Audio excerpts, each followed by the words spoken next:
सोचो, एक 22 साल का लड़का, पॉकेट में सिर्फ 10,000 रुपए और आज उसके अकाउंट में 1 करोड़ रुपए से ज्यादा है। ना उसने कोई लॉटरी जीती, ना उसे बाप का पैसा मिला, ना उसने कोई स्टार्टअप खोला। उसने सिर्फ एक काम किया, अपना पैसा सही जगह लगाया। और आज मैं तुम्हें वही एग्जैक्ट फॉर्मूला बताऊंगा जो स्कूल ने कभी नहीं सिखाया। भाई सच बोलूं, हम में से ज्यादातर लोग महीने के एंड में एक ही सवाल पूछते हैं, पैसा गया कहाँ? सैलरी आई, रेंट गया, खाने का खर्चा गया, रिचार्ज गया और बचा क्या? शायद 500 रुपए।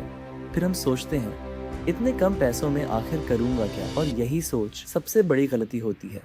अब एक बात ध्यान से सुनो, करोड़पति वो नहीं बनता जिसके पास शुरू से बहुत पैसा होता है। करोड़पति वो बनता है जो थोड़े पैसों को बार बार सही जगह लगाता रहता है और टाइम को अपना काम करने देता है। इस कॉन्सेप्ट का नाम है कंपाउंड इंटरेस्ट। कहते हैं कि आइंस्टाइन ने इसे 8वां वंडर ऑफ द वर्ल्ड कहा था और इसका मतलब बहुत सिंपल है। तुम्हारा पैसा कमाता है, फिर वो पैसा और पैसा कमाता है और फिर वो पैसा और पैसा कमाता है। ये साइकिल रुकती नहीं, बस तुम्हें नहीं रुकना होता। चलो एक एग्जाम्पल से समझते हैं।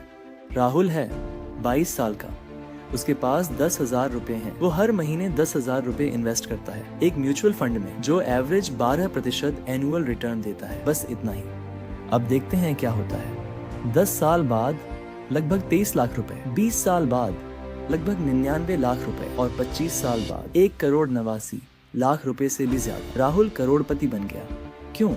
क्योंकि उसने शुरुआत कर दी। अब उसके दोस्त सुरेश को देखो। सुरेश ने सोचा, पहले सेटल हो जाता हूँ फिर इन्वेस्ट करूंगा, और वो 10 साल वेट करता रहा। रिजल्ट 25 साल बाद उसके पास लगभग 49 लाख रुपए। अमाउंट वही, रिटर्न वही, लेकिन सिर्फ 10 साल की देरी और फर्क 1.4 करोड़ रुपए से भी ज्यादा। समझे? टाइम दुनिया का सबसे पावरफुल इन्वेस्टर है। तो अगर तुम्हारे पास 10,000 रुपए हैं तो उन्हें कहाँ लगाना चाहिए? स्टेप 1, पहले इमरजेंसी फंड बनाओ। इन्वेस्ट करने से पहले कम से कम 3 महीने के खर्चे जितना पैसा अलग और सेफ रखना जरूरी है, ताकि अगर मार्केट गिर भी जाए तो तुम घबराकर अपना इन्वेस्टमेंट ना निकालो। Step 2, SIP। आज ही शुरू करो। SIP का मतलब है systematic investment plan.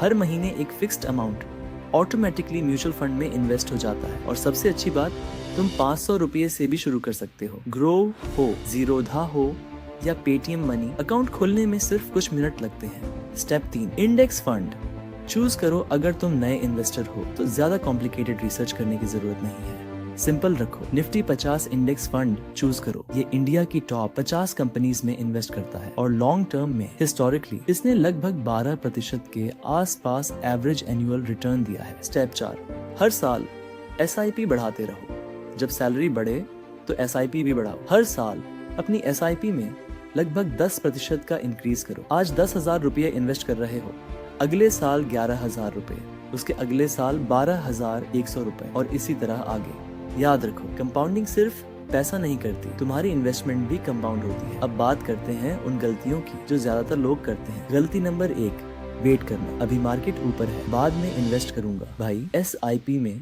Market timing का गेम नहीं होता। मार्केट ऊपर हो या नीचे, तुम्हारा पैसा लगातार इन्वेस्ट होता रहता है और धीरे धीरे एवरेज हो जाता है। गलती नंबर 2, डर के निकाल लेना। मार्केट गिरा, 10,000 रुपए का इन्वेस्टमेंट 8,000 रुपए हो गया और तुम घबरा गए, पैसा निकाल लिया। यही असली लॉस है। मार्केट गिरता है, फिर संभलता है और वापस ऊपर भी आता है। तुम्हारा काम है धैर्य रखना। गलती नंबर 3, सिर्फ FD या सेविंग्स अकाउंट पर भरोसा करना। FD में लगभग 6 से 7% रिटर्न मिलता है। इन्फ्लेशन भी लगभग 5 से 6% होती है। तो रियल रिटर्न कितना बचा? लगभग कुछ भी नहीं। वहीं म्यूचुअल फंड्स ने लॉन्ग टर्म में हिस्टोरिकली काफी बेहतर रिटर्न्स दिए हैं। यार एक आखिरी बात, ये सुनने के बाद बहुत लोग सोचेंगे, हाँ यार कल से शुरू करता हूँ, लेकिन फिर कल आएगा और फिर एक और कल और फिर एक और।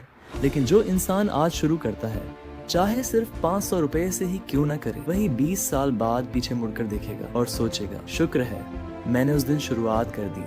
पैसा वापस आ सकता है, लेकिन वो समय कभी वापस नहीं आता जब तुम्हारा पैसा कंपाउंड हो सकता था। इसलिए आज ही ग्रो या ज़रोदा खोलो, अपनी पहली SIP सेट करो और टाइम को अपना काम करने दो। एंड कमेंट में बताओ आप किस चीज में इन्वेस्ट करोगे। मिलते हैं अगली वीडियो पर।